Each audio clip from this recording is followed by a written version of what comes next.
mga ka-dreamers! Welcome to my vlog! Today's vlog po, i-share ko po sa inyo kung paano ba makakapunta o may paraan ba na makapunta tayo ng Hong Kong na wala po tayong sapat na pera para bayaran po ang training fee natin. Kasi wala naman pong processing fee kapag mag-apply tayo ng Hong Kong. Mga documents, kayang-kaya na po natin budgetan yun like passport, yung medical, and then yung mga pamasahe, madali na natin mahugot yun. Ang pinakamabigat lang po talaga is yung training. Paano ba tayo makakapunta ng Hong Kong na wala tayong sapat na pera? Kasi dadaan po talaga tayo sa training kasi yun po yung paraan natin para makarating tayo ng Hong Kong. So yung mga gusto pong mag-Hong Kong, mag-apply ng Hong Kong, wala pong processing fee. Dadaan po tayo ng training. So ngayon, kung mag-apply po kayo sa agency sa Pilipinas, usapin niyo po sila kung meron po silang mga ka-tie-up na mga lending company or mismong agency po ang nagpapautang. Pwede kayong matulungan nila kung kakailanganin nyo na pambayad ng training fee nyo. Kasi malaki din po ang kakailanganin natin bayaran sa training fee. Tulad ko, ang binayaran ko po is 30,500.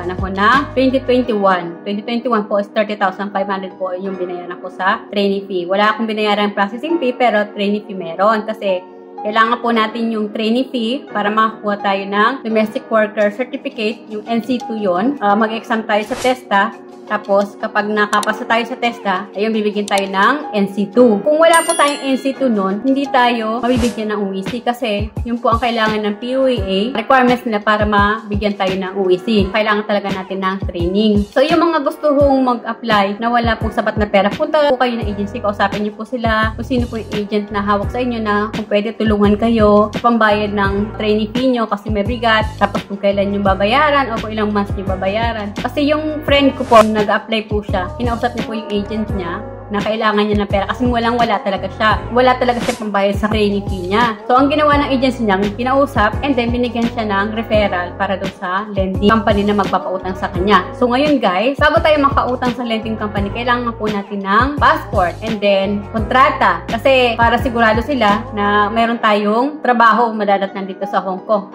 At yung pangatlong requirements na kailangan ng lending company is yung ticket.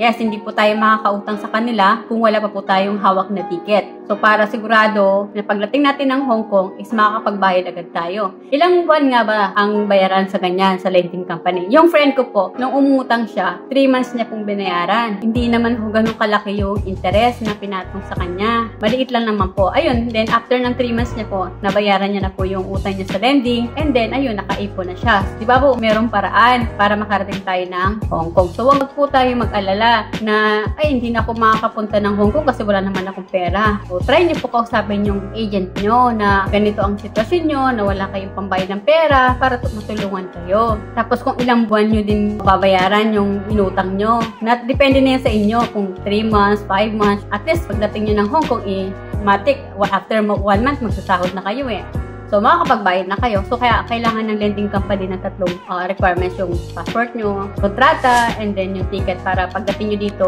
after 1 month, makakapagbayad na kayo. Kapag uutang tayo sa lending company, kailangan po na talaga natin ng ticket. So, pag may ticket na tayo, madali na lang po tayong pautangin. So, yung mga nagbabalak po na pumunta ng Hong Kong na wala naman po silang pera, alam naman po natin na mahirap po yung sitwasyon natin ngayon kasi nga galing po tayo sa pandemic. As in, maintindihan po kayo ng agency kung lalapit po kayo sa kanila na gano'n na wala kayong pambayad at matulungan kayo para hindi po doon na lang po yung ano nyo na ay hindi ako makaka-apply abroad kasi wala akong pera. So yun po, may paraan naman po. Pwede po kayong mangutang sa kanila o sa mga ka-tie-up nila na lending company. Sana may napulot kayong konting idea sa mga nagbabalak dyan na pupunta ng Hong Kong na walang sapat na pera kung paano nila babayaran yung training fee nila, paraan para makarating tayo ng Hong Kong na wala tayong sapat na pera na utang tayo sa lending companies. Yun lang guys.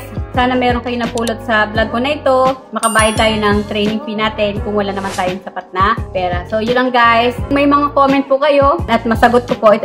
I-comment nyo lang po sa baba at isubukan ko po na sagutin po lahat ng ito. So, yun lang guys. Maraming salamat. Lagi nyo po antabayanan yung vlog ko. Kahit konti makatulong ko sa inyo sa maliit na idea. So, yun lang guys. Maraming salamat. Ingat kayo lagi. God bless us all.